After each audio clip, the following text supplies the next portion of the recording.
Hello friends, दिग्गज academy के online platform पर आपका पुनः हार्दिक स्वागत है। जैसा कि आपको विदित है कि हमारी ज्योग्राफी की सीरीज चल रही है, जिसमें हम वर्ल्ड ज्योग्राफी को लेकर आपके सामने आए हैं और आरएस मेंस की सिलेबस के अकॉर्डिंग हम बात कर रहे थे, जिसमें हमने जियोलॉजिकल टाइम स्केल के बारे में चर्चा की, इंटीरियर ऑफ स्ट्रक्चर के बारे में बात की और अर्थक्वेक भूकंप के बारे में सामान्य जानकारी और विस्तृत जानकारी की हमने। और इसके बाद हम अगला टॉपिक आपके सामने ज्वालामुखी लेकर आए हैं। ज्वालामुखी जो हैं वो भी हमारी सिलेबस का ही एक मुख्य टॉपिक है, जहाँ से मेंस परीक्षा में और स्कूल लेक्चर परीक्षा में क्वेश्चन आते हैं। यहाँ पर हम ज्वालामुखी को उस स्तर तक पढ़ने का प्रयास करेंगे ताकि आप लोग छोटे क्वेश्चन, बड़े क्वेश्चन उनको डेफिनेट रूप से अटेंड कर सकें और अपने उत्तर को प्रभावी रूप से लिख सकें। तो अपन बात करते हैं अब ज्वालामुखी के बारे में कि ज्वालामुखी होता क्या है। इस क्लास में हम ज्वालामुखी के बारे में पढ़ेंगे। ज्वालामुखी के उद्गार से कौन कौन से मटेरियल बाहर निकलते हैं उनके बारे में बात करेंगे अपन। ज्वालामुखी से जो लावा निकलता है उसके बारे में बात करेंगे और ज्वालामुखी जो है वो कितने प्रकार के होते हैं उनसे संबंधित चर्चा करेंगे। और यहाँ पर ज्वालामुखी जो आ रहा है उसके प्रमुख क्या क्या कारण हैं उनसे संबंधित आज इस क्लास में अपन चर्चा करेंगे। तो अपन बात करते हैं ज्वालामुखी क्या होता है। तो ज्वालामुखी जो है पृथ्वी के किसी छेद या दरार से जो अग्नि या आग का जो निकलना होता है उसे हम ज्वालामुखी कहते हैं। जो पृथ्वी है हमारी उसके आंतरिक भाग के अंतर्गत जो क्रस्ट, मेंटल और कोर, जो मैंने परतों के बारे में पढ़ा था, तो मेंटल के अंदर जो दुर्बलता मंडल होता है वहाँ पर दुर्बलता मंडल के अंतर्गत जो चट्टानें होती हैं वो पिघली अवस्था में होती हैं। तो उसे जब धरातल के अंदर होता है तो उसे हम मैग्मा कहते हैं। और यही गर्म तृप्त जो पदार्थ होता है प्रेशर के साथ जब बाहर निकलता है तो इसे लावा कहा जाता है। तो ज्वालामुखी किसे कहते हैं? पृथ्वी के किसी छेद या दरार से ज्वाला या अग्नि का जो निकलना होता है उसे हम ज्वालामुखी कहते हैं। ज्वालामुखी क्रिया किसे कहते हैं? ज्वालामुखी क्रिया जो शब्द है उसका प्रयोग जो है वॉरचेस्टर महोदय ने किया था। उन्होंने बताया कि पृथ्वी के भीतर गर्म पदार्थ की उत्पत्ति होना, पृथ्वी के भीतर गर्म पदार्थ की उत्पत्ति होना और धरातल पर प्रकट होना, ये जो सारी क्रियाएं हैं ये वोल्केनिज्म के अंतर्गत आती हैं। वापस समझेंगे कि वॉरचेस्टर महोदय ने बताया कि पृथ्वी के भीतर गर्म पदार्थ की उत्पत्ति होना और उसका धरातल पर प्रकट होना, ये सब वोल्केनिज्म के अंतर्गत आता है। इसी के बाद दूसरे जो वैज्ञानिक है हमारे वुलग्रीज और मॉर्गन जो हैं वो कहते हैं कि पृथ्वी के भीतर और बाहर प्रकट होने की जो सभी क्रियाएं होती हैं उसे ही हम वोल्केनिज्म कहते हैं। ज्वालामुखी वह क्रिया होती है जिसके अंतर्गत पृथ्वी के भीतर तथा बाहर प्रकट होने की जो सभी क्रियाएं होती हैं वो ज्वालामुखी क्रिया के अंतर्गत मानी जाती हैं। जैसे अपन पृथ्वी के भीतर की बात करें, पृथ्वी के भीतर क्या होता है? पृथ्वी के भीतर चट्टानें जो होती हैं वो दुर्बलता मंडल में आती हैं और पिघल जाती हैं, मेल्ट हो जाती हैं और ये प्रेशर के साथ जब बाहर प्रकट होती है तो बाहर भी क्रियाएं घटित होती है और अंदर भी क्रियाएं घटित होती हैं। इन्हें सम्मिलित रूप से वोल्केनिज्म कहा गया है। ये बात किसने बताई है हमें? वुलग्रीज और मॉर्गन महोदय के द्वारा ये हमें समझाया गया है। देखिए आप लोग चित्र में देखने का प्रयास कीजिए आप लोग कि जो हमारा जो क्रस्ट होता है, जो हमने पढ़ा था कि क्रस्ट, मेंटल और कोर, जो क्रस्ट के नीचे मेंटल होता है उसके अंदर दुर्बलता मंडल होता है, उसमें मैग्मा चेंबर होता है, वहाँ चट्टानें जाती हैं, वहाँ टेम्परेचर ज़्यादा होता है, जो चट्टानें होती हैं वो पिघल कर द्रव अवस्था में जाती हैं और प्रेशर के साथ वोल्केनो पाइप के साथ जब किसी सतह पर जो कमज़ोर स्थान होता है वहाँ से ये फूट कर जब बाहर निकल जाती हैं तो इस प्रकार ये लावा बाहर शंकुनुमा ढेर के रूप में जमा होने लग जाता है। इस प्रकार ये लेयर के रूप में जमा होने लग जाता है तो यहाँ पर शंकु का निर्माण होने लग जाता है। इस प्रकार जो मैग्मा का बाहर निकलना ज्वालामुखी क्रिया के अंतर्गत सम्मिलित किया जाता है। तो ज्वालामुखी किसे कहते हैं? पृथ्वी के अंतर्गत अंदर से गर्म तृप्त पदार्थ का पृथ्वी के बाहर प्रकट होना ही क्या कहलाता है, ज्वालामुखी कहलाता है। तो आप देखिए आप लोग कि यहाँ जो मैग्मा है ये इस पाइप के द्वारा होता हुआ बाहर निकल रहा है और बाहर जाकर विभिन्न धुआं, राख और ज्वालामुखी टुकड़े, ज्वालामुखी बम, बहुत सारी जो चट्टानों के जो टुकड़े हैं वो इसके साथ बाहर निकलते हैं और ये बाहर जो निकलते हैं वो इसके सहारे ढेर होते जाते हैं और विभिन्न प्रकार की स्थलाकृतियों का निर्माण करते जाते हैं।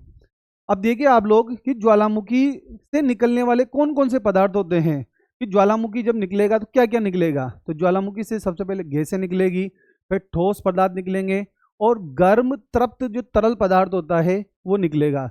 जैसे गैसों में अपन बात करते हैं कि गैसें में सबसे ज़्यादा जो निकलने वाली गैस है वो जलवाष्प होती है, क्योंकि हमें पता है कि जल जो होता है रिस रिस कर आंतरिक परतों में जाता रहता है और वहाँ टेम्परेचर ज़्यादा होने के कारण वह वाष्प में बदल जाता है और वाष्प से जलवाष्प बनती है। तो सबसे ज़्यादा जो उद्गार के अंदर जो निकलने वाली जो गैस होती है वो जलवाष्प होती है, फिर कार्बन डाइऑक्साइड गैस होती है, नाइट्रोजन गैस होती है, सल्फर के कुछ यौगिक होते हैं वो सल्फर डाइऑक्साइड गैस होती है। ठोस पदार्थों में जैसे चट्टानें जो टूटती हैं उससे कई चट्टानों के टुकड़े निकलते हैं। चट्टानों के सबसे पहले जैसे अपन बात करते हैं कि बारीक बिल्कुल जो जिसका आकार बहुत छोटा होता है उससे ज्वालामुखी राख निकलती है, फिर धूल निकलती है, फिर स्कोरिया निकलता है और लैपिली ज्वालामुखी जो बम होते हैं। इस प्रकार चट्टानों के कई आकार के टुकड़े निकलते हैं, उनके बारे में अपन बात करेंगे कि ठोस पदार्थ में क्या क्या निकलता है। जैसे राख निकलती है, ज्वालामुखी धूल निकलती है, स्कोरिया निकलता है, लैपिली निकलता है, ज्वालामुखी बम निकलते हैं। ये वे ठोस पदार्थ होते हैं जो ज्वालामुखी जब धरातल पर उद्गार होता है तो उसके साथ बाहर निकलते हैं।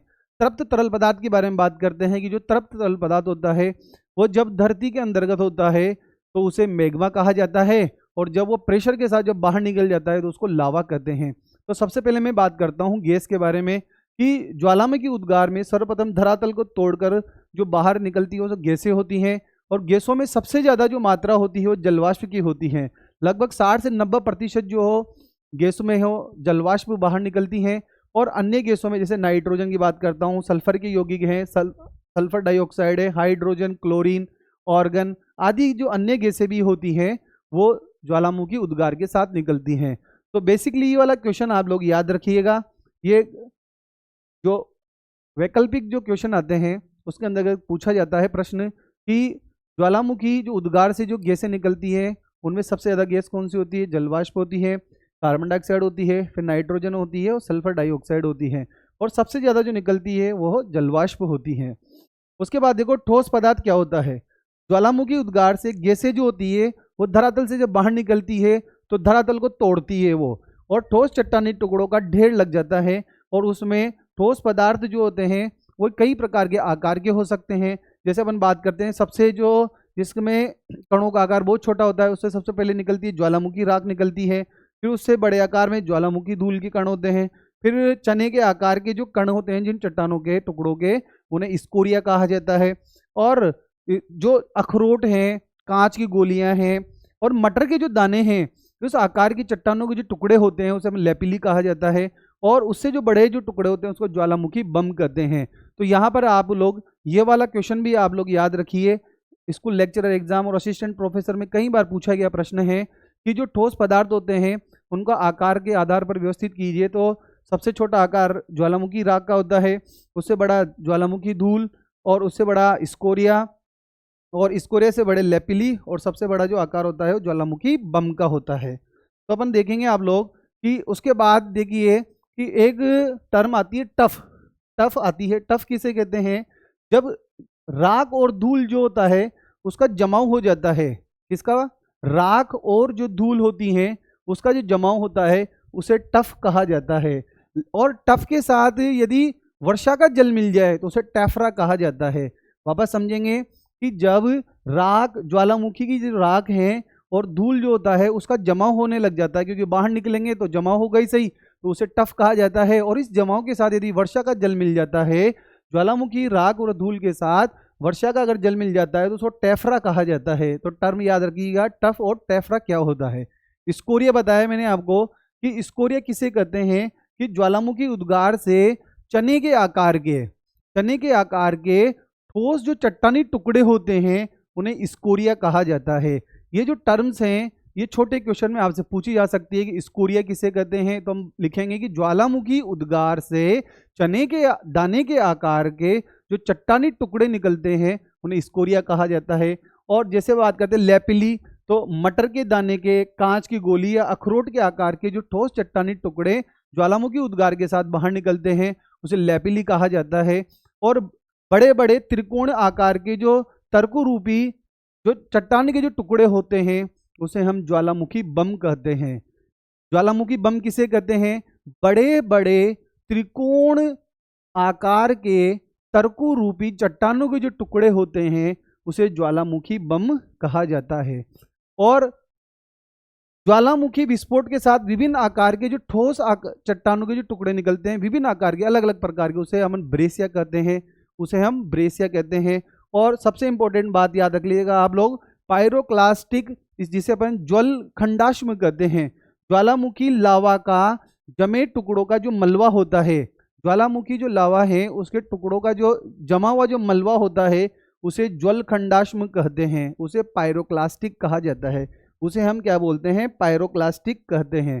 देखिए आप लोग, ये पायरोक्लास्टिक फ्लो है जहाँ पर विभिन्न आकार के जो चट्टानी जो टुकड़े हैं उनका जमाव हो रहा है, उसे अपन पायरोक्लास्ट कहते हैं। तो ज्वल खंडाश्म किसे कहते हैं? कि ज्वालामुखी लावा के जमे जो टुकड़े होते हैं उनका जो मलबा होता है वो जमता रहता है, उसे अपन ज्वल खंडाश्म कहते हैं।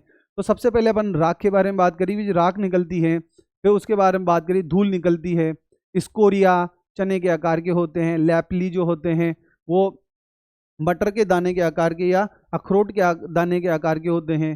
ज्वालामुखी बम होते हैं वो त्रिकोणाकार तर्करूपी टुकड़े होते हैं। इस प्रकार जो ठोस पदार्थ निकलते हैं उसके बारे में हमने पढ़ा कि कौन कौन से पदार्थ निकलते हैं। जैसे अपन ने सबसे पहले बात की गैसों के बारे में बात की, तो जलवाष्प निकलेगी, कार्बन डाइऑक्साइड निकलेगी, नाइट्रोजन निकलेगी। ठोस पदार्थों में मैंने बात की राख निकलेगी, धूल है, और इसके बाद स्कोरिया है, लैपिली है, और ज्वालामुखी जो बम होते हैं वो ठोस पदार्थ होते हैं, वो बाहर निकलते हैं उद्गार के साथ। इसी प्रकार देखिए तरल पदार्थ के बारे में बात कर रहा था कि दुर्बलता जो मंडल होता है वहाँ चट्टानें जो होती है वो पिघल जाती हैं, और चट्टानी पिघलने के बाद जो अंदर की ओर जो पिघला हुआ पदार्थ होता है तृप्त तरल पदार्थ जिसे अपन मैग्मा कहते हैं, और जब ये मैग्मा प्रेशर के साथ धरातल के बाहर प्रकट हो जाता है तो उसको लावा कहा जाता है। देखिए पृथ्वी की मेंटल परत में जो एस्थिनोस्फीयर है, दुर्बलता मंडल से ज्वालामुखी तप्त तरल पदार्थ की उत्पत्ति होती है, क्योंकि यहाँ पर जो टेम्परेचर होता है वो 800 से 1200 डिग्री सेल्सियस होता है। इस वजह से यहाँ पर चट्टानें जो होती हैं पिघल जाती हैं, और पिघलने के बाद जो तृप्त तरल पदार्थ होता है धरातल के जब नीचे होता है तो उसे मैग्मा कहते हैं। वेरी इंपॉर्टेंट टर्म है कि जब तृप्त तरल पदार्थ धरातल के नीचे होता है तो उसे हम क्या कहते हैं? उसे मैग्मा कहते हैं। और ये जब बाहर धरातल पर प्रकट हो जाता है, धरातल को तोड़कर बाहर निकल जाता है, तो इसे हम लावा कहते हैं, इसे हम लावा कहते हैं। जब तरल पदार्थ जो धरातल के नीचे होता है उसे हम मैग्मा कहते हैं, और जब धरातल पर प्रकट हो जाता है तो उसे ही हम लावा कहते हैं। तो यहाँ पर हमने 3 बातें की हैं। सबसे पहले निकलती है गैस, उसके बाद निकलते हैं ठोस पदार्थ, और तीसरा पदार्थ निकलता है तरल तृप्त पदार्थ निकलते हैं। इधर देखिए आप लोग, जैसे अपन बात करते हैं पायरोक्लास्टिक मटेरियल की बात करते हैं, तो इसमें देखो सबसे पहले होती है ज्वालामुखी जो राख है उसका जो आकार होता है लेस देन 2 mm इसका आकार होता है। इसकी जो पार्टिकल जो साइज होती है वह लेस देन 2 mm होती है। लैपिली जिसके बारे में बात की अपन ने, इसका जो आकार होता है 2 mm से 64 mm होता है, उसके बीच में इसका आकार होता है। और वोल्केनो जो बॉम्ब्स होते हैं, वोल्केनिक जो ब्लॉक्स होते हैं, इसका जो आकार होता है मोर देन 64 mm से इसका आकार बड़ा होता है। तो इस प्रकार ये ठोस पदार्थों के बारे में बात की अपन ने कि भाई राख निकल रही है, लैपिली निकलता है, वोल्केनो बॉम्ब्स निकलते हैं, और वोल्केनो ब्लॉक्स निकलते हैं। देखिए आप लोग, इस प्रकार की राख होती है, लैपिली इस प्रकार क्या होता है, वोल्केनो बॉम्ब इस प्रकार की संरचना के अंतर्गत होते हैं। जो ज्वालामुखी उद्गार के साथ जो ठोस पदार्थ निकलते हैं वो इस प्रकार की संरचना में हमें दिखाई देते हैं। अब आगे बात करेंगे, देखो कि ज्वालामुखी के प्रमुख कारण क्या हैं। यहाँ हमने पढ़ लिया कि भाई ज्वालामुखी इस प्रकार धरातल को तोड़ता हुआ बाहर निकलता है, विभिन्न प्रकार की गैसें निकलती हैं, ठोस पदार्थ निकलते हैं, और तृप्त तरल पदार्थ निकलता है। तो ज्वालामुखी जो क्रिया है, वोल्कनिज्म है, उसके प्रमुख कारण क्या हैं? तो सबसे पहले मैं यहाँ बात करूँगा कि विवर्तनिक क्रियाएं, जिसे अपन प्लेटों का संचरण कहते हैं, प्लेटों की गति के बारे में बात करते हैं। दूसरा है भूगर्भ में तापमान में वृद्धि है, आंतरिक भाग में दाब में कमी आ जाती है, भूकंप है, गैसों का जो निर्माण हो जाता है आंतरिक भाग में, और समस्थितिक समायोजन।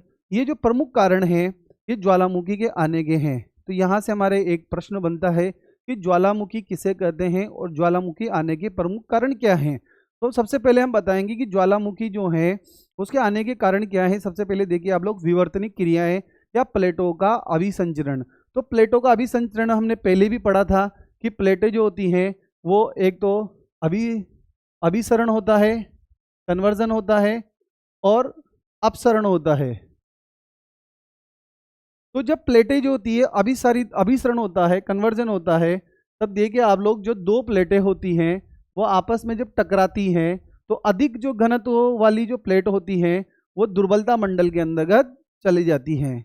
समझेंगे इसे हम कि देखिए आप लोग कि जब अभिसरण होता है, जब दो प्लेटें आपस में टकराती हैं तो टकराने के बाद जो अधिक घनत्व वाली जो प्लेट हैं वो दुर्बलता मंडल के अंतर्गत चली जाती हैं, और दुर्बलता मंडल के अंतर्गत जाने के बाद वो प्लेट पिघल जाती हैं, और पिघलने के बाद उसका मैग्मा बन जाता है।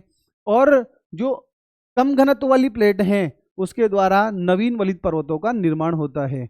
हम यहाँ समझ रहे हैं कि प्लेटों का जो संचरण है उसमें अभिसरण के बारे में बात की मैंने आपसे कि अभिसरण में होता क्या है। बेसिकली दो प्लेटें जो होती हैं वो आपस में एक दूसरे से टकराती हैं। तो जब प्लेटें एक दूसरे से कन्वर्जन करेगी तो जिस प्लेट का घनत्व ज़्यादा होता है वो प्लेट दुर्बलता मंडल में अभिक्षेपित हो जाती हैं, और दुर्बलता मंडल में जाने के बाद वो पिघलने लग जाती है। इसी से मैग्मा बनता है, मेल्ट होती है ये, और ये मेल्ट होने के बाद मैग्मा का निर्माण करती हैं। और जिस प्लेट का जो घनत्व कम होता है वो वलित पर्वतों का निर्माण करती हैं। दूसरी बात कर रहे हैं अपन अपसंचरण। जब डाइवर्जन होता है तो दो प्लेटें जो होती हैं वो आपस में एक दूसरे से दूर जाती हैं। जब एक दूसरे से दूर जाएगी तो यहाँ पर इस जगह पे दरार बनेगी। इस जगह पे देखिए आप लोग, जब दो प्लेटें एक दूसरे से दूर जाती है तो बीच में दरार बनती है। तो इस दरार से ही क्या होता है, ज्वालामुखी का उद्गार होने लग जाता है। देखिए आप लोग कि जब दो प्लेटें डाइवर्जन करती हैं तो इसके बीच में एक दरार बनती है, और इस दरार से ही ज्वालामुखी का उद्गार होने लगता है। तो ये अपसरण जो क्रिया है उसी से भी ज्वालामुखी आते हैं। तो हम यहाँ देख रहे हैं एक तो अभिसरण के द्वारा और एक अपसरण के द्वारा। तो अभिसरण जो होता है उससे जो ज्वालामुखी आएंगे वो केंद्रीय उद्गार वाले ज्वालामुखी कहलाएंगे। जब आगे अपन बात करेंगे कि उद्गार के आधार पर एक तो केंद्रीय उद्गार वाले ज्वालामुखी और एक दरारी उद्गार वाले ज्वालामुखी। तो अभिसरण जो हो रहा है, कन्वर्जन हो रहा है, उसमें दो प्लेटें टकरा रही है और एक प्लेट दुर्बलता मंडल में अभिक्षेपित होती है। तो इस प्रकार से जो ज्वालामुखी का उद्गार होगा वो केंद्रीय उद्गार वाला ज्वालामुखी होगा। और जब अपसरण होगा तो अपसरण में हम देख रहे हैं कि दो प्लेटें एक दूसरे से दूर जा रही हैं, और दूर जा रही है तो बीच में दरार बन रही है, और दरार से ही ज्वालामुखी का उद्गार होता है। तो इस प्रकार हमने पढ़ा कि विवर्तनिक क्रियाओं में अभिसरण अपसरण जो है वो ज्वालामुखी आने के लिए प्रमुख उत्तरदायित्व है। और दूसरी जो एक पार्श्विक होती है, पार्श्विक जो गति होती है उसमें एक प्लेट ऊपर की ओर एक प्लेट नीचे की ओर चलती है। तो ये क्रियाएं जो होती है पार्श्विक वाली या पार्श्व संचलन कहते हैं, उसके द्वारा ज्वालामुखी की क्रियाएं कम होने की संभावना होती है। उसके बाद बात करता हूं मैं आप लोगों से कि दूसरी जो प्रमुख कारण है, दूसरा प्रमुख कारण है भूगर्भ में तापमान में वृद्धि। जैसा कि फर्स्ट लेक्चर में हमने बात करी थी, अपन बात कर रहे थे जब पृथ्वी की संरचना के बारे में बात कर रहे थे, तो अपन टेम्परेचर के बारे में वहाँ समझाया था मैंने कि जैसे जैसे हम धरातल में ऊपर से गहराई की ओर जाते हैं तापमान बढ़ता जाता है, क्योंकि ऊपरी जो परतें होती है उसमें रेडियो एक्टिव पदार्थ की मात्रा ज़्यादा होती है। रेडियो एक्टिव जो पदार्थ होते हैं वो ऊर्जा का स्वतः ही उत्सर्जन करते हैं, उससे भूगर्भ में तापमान में वृद्धि होती है। और भूगर्भ में तापमान में जो वृद्धि होती है और उसी समय अगर कोई चट्टान जो होती है दुर्बलता मंडल में अभिक्षेपित होती है तो वो जो चट्टानें हैं वो मेल्ट होने लग जाती है। तो दूसरा रीजन क्या है, भूकंप में तापमान में वृद्धि का होना। तीसरा है देखिए आंतरिक भाग में दाब में कमी आना। जैसे ऊपर से प्लेटें जो होती है दबाव लगाती रहती हैं, लेकिन एक स्थिति के बाद दबाव जो है लगना जो होता है उससे लगाया जाता है पर उसका प्रभाव उतना नहीं होता है। जैसे जैसे दबाव में कमी आती जाती है, तो जैसे जैसे प्रेशर जो होता है, दाब जब कम होता है तो वहाँ पर गलनांक भी कम हो जाता है। समझने का प्रयास कीजिएगा आप लोग कि दाब कम होता है तो गलनांक भी कम हो जाता है और चट्टानें जो होती है वो पिघलना प्रारंभ कर देती हैं। तो आंतरिक भाग में दाब में कमी आना भी एक प्रमुख कारण है। उसके बाद देखो भूकंप, भूकंप के बारे में बात करिए अपन ने। जैसे भूकंप होता है, पृथ्वी पर हलचल होती है, तो हलचल होने के बाद धरातल पर दरारें पड़ना प्रारंभ हो जाती है। तो जो इन दरारों से ही क्या होता है, ज्वालामुखी का उद्गार होने लग जाता है। जैसे जब भूकंप आता है किसी भी स्थान पर, तो जब भूकंप आएगा तो भूमि पर हलचल होगी, और भूमि पर हलचल होने के बाद यहाँ पर सतह पर धरातल पर इस प्रकार की संरचनाएं बनने लग जाती हैं, यहाँ पर दरारें आने लग जाती हैं, और इस दरारों से ही क्या होता है, ज्वालामुखी का उद्गार होने लगता है। तो भूकंप भी एक प्रमुख रीजन बताया कि भूकंप के कारण भी ज्वालामुखी आता है। उसके बाद देखो गैसों का निर्माण। जैसे गैसें क्या होती हैं, कैसे बनेगी गैसें, कि जो पानी जो होता है वो रिस रिस कर पृथ्वी के आंतरिक भाग में जाता है, और आंतरिक भाग में टेम्परेचर ज़्यादा होता है तो वो जलवाष्प में बदल जाता है, और वो जलवाष्प जो प्रेशर लगाएगी तो प्रेशर इतना जब बढ़ जाएगा और कमजोर सतह तक पहुंचेगा तो वो स्फुटित होगा और बाहर की ओर निकल जाएगा। तो इस प्रकार गैसों का जो निर्माण होता है उससे भी ज्वालामुखी आता है। उसी के बाद देखिए समस्थैतिक समायोजन। जैसा कि अपन ने पिछले क्लासों में पढ़ा था कि जो पर्वत होते हैं और जो महासागर वाला समुद्र स्थल होता है, तो यहाँ पर अपन बात करते हैं कि यहाँ का तो घनत्व क्या होता है, कम होता है ऊंचे स्थलों का, और जो समुद्र स्थल होते हैं यहाँ का जो घनत्व होता है चट्टानों का वह ज़्यादा होता है। तो ऊंचे उठे हुए स्थान और नीचे जो वाले स्थान होते हैं धरातल वाले, वह एक दूसरे से समस्थैतिक समायोजन बनाए रखते हैं। लेकिन जो अपर्दन की क्रिया के द्वारा यहाँ से ये पदार्थ जो अपरदित होते हुए समुद्र की गहराई में जमा होने लग जाते हैं, तो यहाँ का भार तो क्या होता है, ऊपरी भागों का भार कम हो जाता है और समुद्र तल का भार बढ़ने लग जाता है। तो जब भार बढ़ता है तो असंतुलन की स्थिति आ जाती है, और वापस से ये जो पदार्थ है वो पर्वत की ओर संचलित होता है, और पर्वत की ओर प्रवाहित होकर पर्वत वापस ऊपर की ओर उठने लग जाते हैं। तो इस प्रकार जो एडजस्टमेंट जो संतुलन होता है उससे भी ज्वालामुखी आ जाते हैं। तो जो नवीन वलित पर्वत वाले जो क्षेत्र हैं वहाँ पर ज्वालामुखी आने का प्रमुख रीजन समस्थैतिक समायोजन ही होता है। तो हमने यहाँ ज्वालामुखी आने के प्रमुख कारणों पर चर्चा की है कि ज्वालामुखी जो है किस किस कारण आता है। विवर्तनिक क्रिया जो होती है हमारी पृथ्वी में, प्लेटों के बीच में संचरण होता है, अभिसरण होता है, अपसंचरण होता है, उससे ज्वालामुखी उद्गार होता है। भूगर्भ में टेम्परेचर वृद्धि होती है, और पृथ्वी के आंतरिक भाग में प्रेशर कम होता है तो गलनांक कम हो जाता है।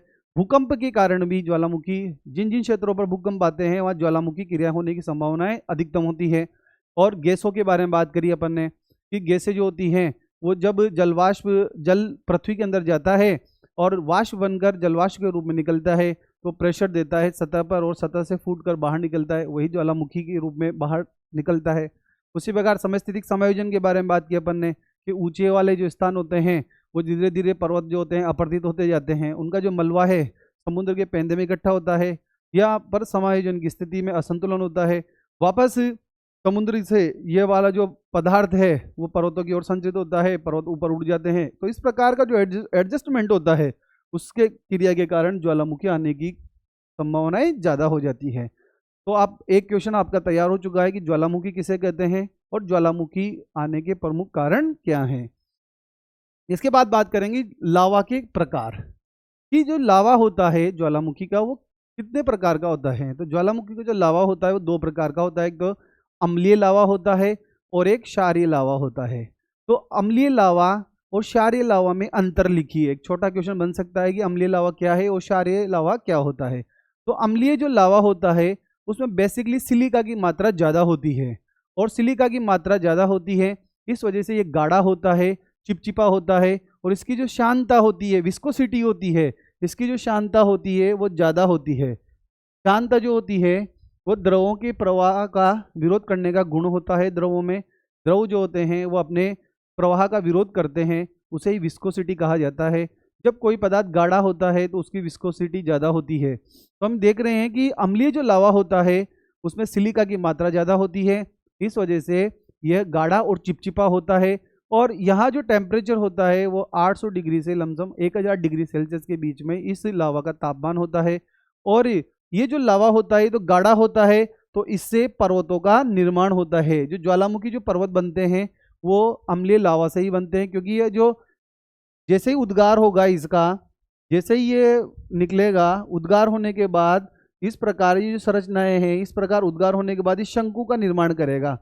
ये किसका निर्माण करेगा? शंकु। तो इस प्रकार पर्वतों का निर्माण होता है, क्योंकि ये गाढ़ा होता है तो ये फैलता नहीं है, तो इसके द्वारा पर्वतों का निर्माण होता है। ग्रेनाइट जो चट्टानें जो होती है वो अम्लीय लावा से ही बनती हैं। तो अम्लीय लावा किसे कहते हैं? अम्लीय लावा में किसकी प्रधानता होती है? सिलिका की मात्रा ज़्यादा होती है, गाढ़ा वो चिपचिपा होता है, इसकी शांतता ज़्यादा होती है, टेम्परेचर जो होता है वो 800 से 1000 डिग्री सेल्सियस होता है, और इससे ग्रेनाइट चट्टानें का निर्माण होता है, और ज्वालामुखी शंकुओं का निर्माण भी अम्लीय लावा से होता है। इसके विपरीत जब अपन बेसिक क्षारीय लावा के बारे में बात करते हैं तो यहाँ पर सिलिका की जो मात्रा होती है वो कम होती है। सिलिका की जो मात्रा होती है वो लमसम 40 से 45% होती है, और ये लावा जो होता है पतला लावा होता है, क्योंकि इसकी शांतता जो होती है वो कम होती है। और इसका जो तापमान जो होता है भाई पतला होगा तो गर्म होगा ज़्यादा, तो इसका तापमान 1000 से 1200 डिग्री सेल्सियस के लमसम होता है। और पतला होता है तो ये फैलता है, ये सतह पर आकर फैलता है, तो इससे मैदान है, पठार है, ज्वालामुखी मैदान है, ज्वालामुखी पठार है, इनका निर्माण होता है। और इसमें बेसाल्ट चट्टानें, जैसे अपन ने इसमें बात करी कि अम्लीय लावा से ग्रेनाइट चट्टान बनती है, तो इससे बेसाल्ट चट्टान बनती है। और इस प्रकार का जो लावा होता है इसे मैफिक लावा भी कहा जाता है। क्यों? क्योंकि इसमें मैग्नीशियम और फेरस जो तत्व होते हैं उसकी प्रधानता भी ज़्यादा होती है, इसे अपन मैफिक लावा भी कहते हैं। ध्यान रखिएगा आप लोग, अच्छा प्रश्न है कि मैफिक लावा किसे कहते हैं? जो क्षारीय जो लावा होता है उसे मैफिक लावा कहा जाता है, क्योंकि इसमें मैग्नीशियम और फेरस तत्व की प्रधानता होती है।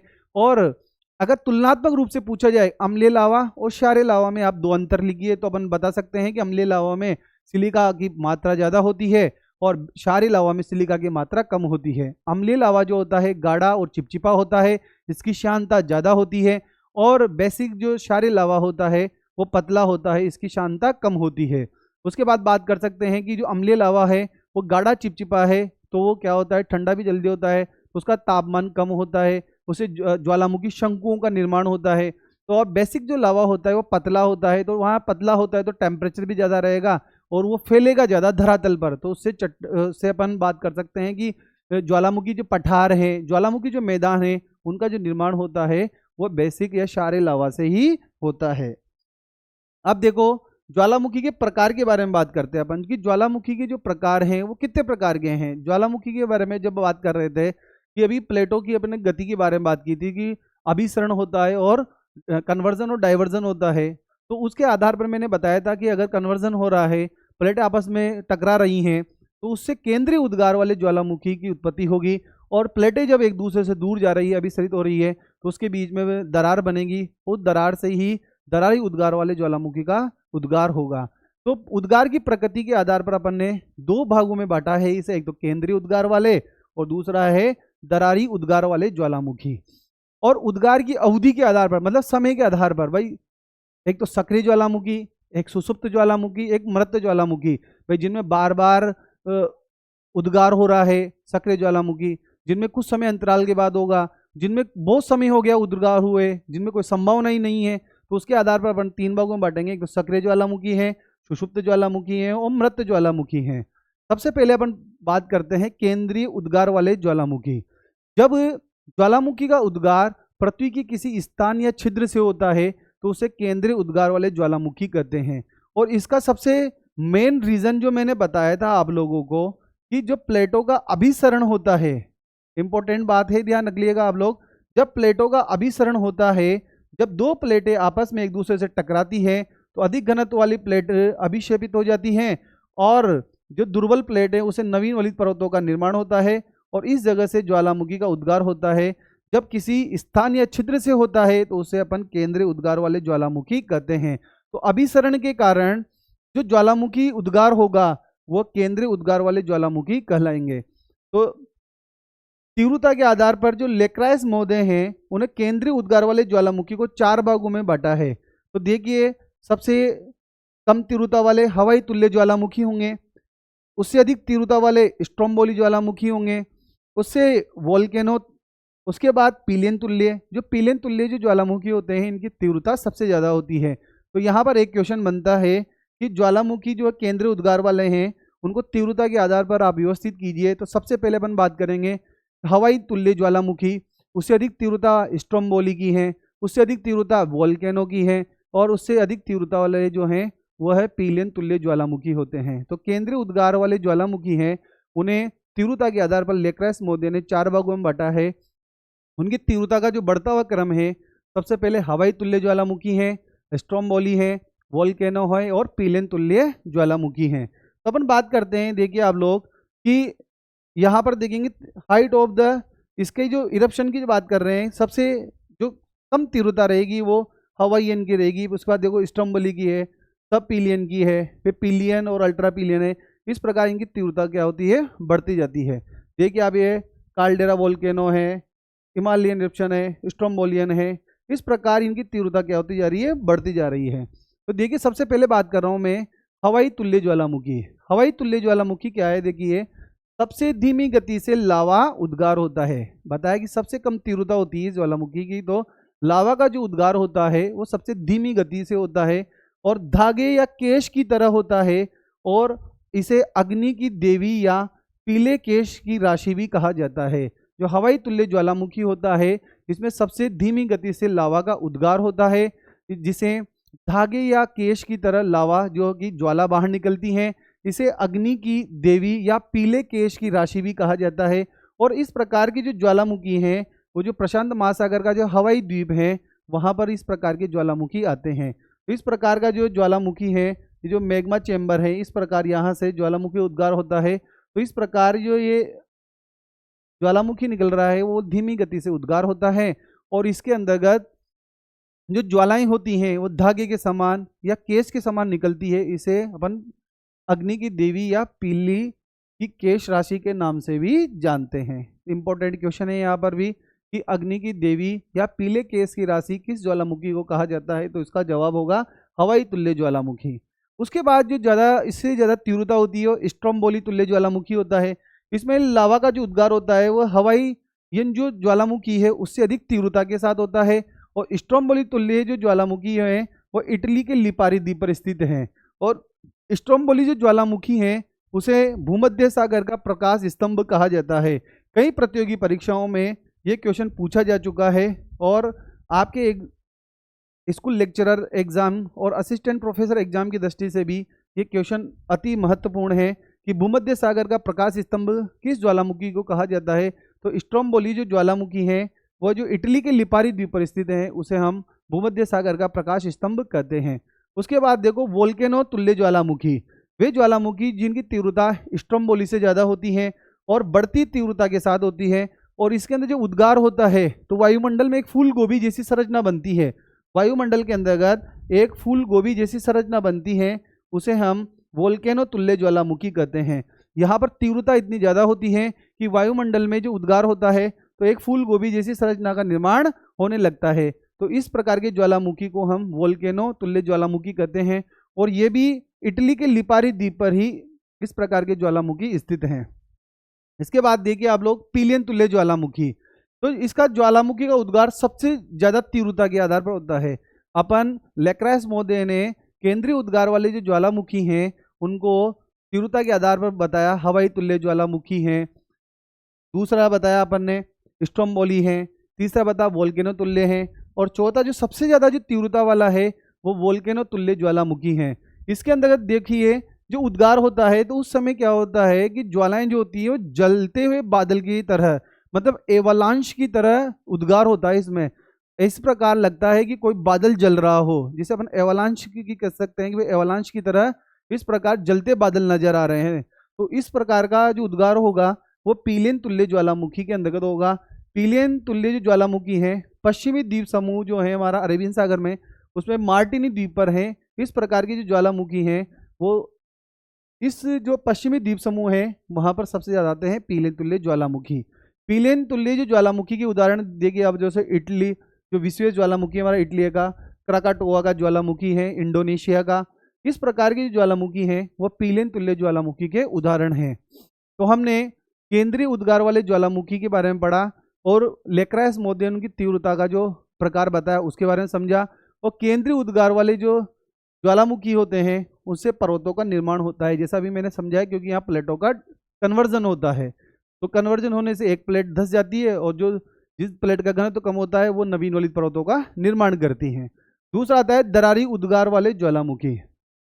तो दरारी उद्गार वाले ज्वालामुखी का रीजन समझाया था आप लोगों को कि जब दो प्लेटें क्या होती है एक दूसरे से दूर जाती हैं तो मध्य में दरार बनती है और इस दरार के द्वारा ही ज्वालामुखी का उद्गार होने लगता है, तो उसे हम दरारी उद्गार वाले ज्वालामुखी कहते हैं। और दरारी उद्गार वाले जो ज्वालामुखी हैं वो एक लंबी दरार से यहाँ पर उद्गार होता है और इस ज्वालामुखी से पठारों का निर्माण होता है। जैसे हम बात करते हैं दक्कन का पठार हमारे भारत में है, साइबेरिया का जो पठार है रूस के अंतर्गत है, आइसलैंड का पठार है, कोलंबिया का पठार है, मंगोलिया का जो पठार है वो दरारी उद्गार वाले ज्वालामुखी से ही बनता है। तो बेसिकली केंद्रीय उद्गार वाले जो ज्वालामुखी होते हैं उसे पर्वतों का निर्माण होता है और दरारी उद्गार वाले जो ज्वालामुखी हैं उसके द्वारा लंबी दरार से उद्गार होता है और पठारों का निर्माण होता है।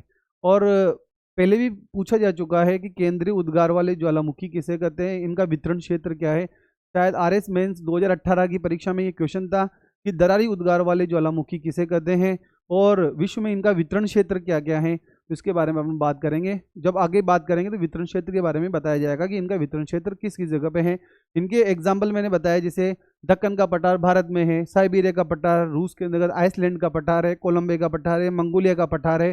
तो ये दरारी उद्गार वाले ज्वालामुखी से ही इस प्रकार के पठारों का निर्माण होता है। तो अपन ने उद्गार के आधार पर केंद्रीय उद्गार वाले और दरारी उद्गार वाले ज्वालामुखी के बारे में यहाँ पर अपन ने चर्चा की है। उसके बाद देखिए उद्गार की अवधि के आधार पर, समय के आधार पर, जैसे अपन ने बात की सक्रिय ज्वालामुखी, सुषुप्त ज्वालामुखी, मृत ज्वालामुखी। तो सक्रिय ज्वालामुखी, सक्रिय मतलब जो सक्रिय रहते हैं जिनसे बार बार उद्गार होता रहता है उसे हम सक्रिय ज्वालामुखी कहते हैं। निश्चित समय अंतराल के बाद वापस इसमें उद्गार होगा, सक्रिय ज्वालामुखी कहलाएंगे। ऐसे ज्वालामुखी जिनसे गैस और तृप्त तरल पदार्थ का उद्गार निश्चित नियमित समय अंतराल में होता रहता है और इनमें बार बार उद्गार होने की संभावना रहती है, उन्हें सक्रिय ज्वालामुखी कहते हैं। जैसे क्वेश्चन पूछे जाते हैं सक्रिय ज्वालामुखी किसे कहते हैं, इनके उदाहरण बताइए, तो हम कहेंगे ऐसे ज्वालामुखी जिससे गैसें और गर्म तृप्त पदार्थ का उद्गार निश्चित और नियमित समय अंतराल में होता रहता है, अर्थात बार बार इनका उद्गार होता रहता है, उसे सक्रिय ज्वालामुखी कहते हैं। जैसे हम बात करते हैं कि बेरन द्वीप जो है ज्वालामुखी भारत का एकमात्र सक्रिय ज्वालामुखी है। बेरन द्वीप जो है भारत का एकमात्र सक्रिय ज्वालामुखी है। क्राकाटोआ जो ज्वालामुखी है इक्वाडोर का, वो विश्व का सबसे ऊंचा सक्रिय ज्वालामुखी है। एंटना ज्वालामुखी के बारे में बात करते हैं जो इटली का है, वो विश्व का सबसे पुराना सक्रिय ज्वालामुखी है।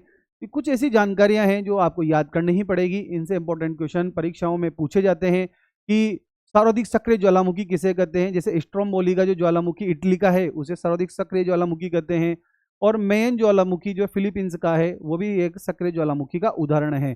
सक्रिय ज्वालामुखी किसे कहेंगे, जिनसे बार बार उद्गार होता है, गैसें और गर्म तप्त पदार्थ जो है निश्चित समय अंतराल के बाद बार बार इनका उद्गार होता रहता है, सक्रिय ज्वालामुखी कहेंगे। इनके कुछ उदाहरण के बारे में बात करेंगे तो भारत का एकमात्र सक्रिय ज्वालामुखी जो बेरन द्वीप है वो सक्रिय ज्वालामुखी है और कोटोपैक्सी का ज्वालामुखी जो इक्वाडोर के अंदर स्थित है और 19,613 फीट की ऊंचाई पर स्थित है। तो ये विश्व का सबसे ऊंचा सक्रिय ज्वालामुखी है साथियों। और विश्व का सबसे पुराना जो सक्रिय ज्वालामुखी है वो एंटना जो ज्वालामुखी है वो इटली के अंदर स्थित है, वो विश्व का सबसे पुराना सक्रिय ज्वालामुखी है। जैसे अपन बात करें सर्वाधिक सक्रिय मतलब सबसे ज्यादा सक्रिय है वो स्ट्रोम्बोली ज्वालामुखी है इटली का। इस प्रकार सक्रिय ज्वालामुखी के बारे में बात की अपन ने कि बेरन द्वीप ज्वालामुखी जो है वो बेरन द्वीप जो है भारत का एकमात्र सक्रिय ज्वालामुखी है।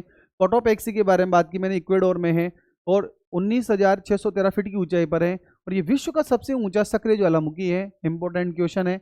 और एंटना जो ज्वालामुखी है इटली का, ये विश्व का सबसे पुराना सक्रिय ज्वालामुखी है।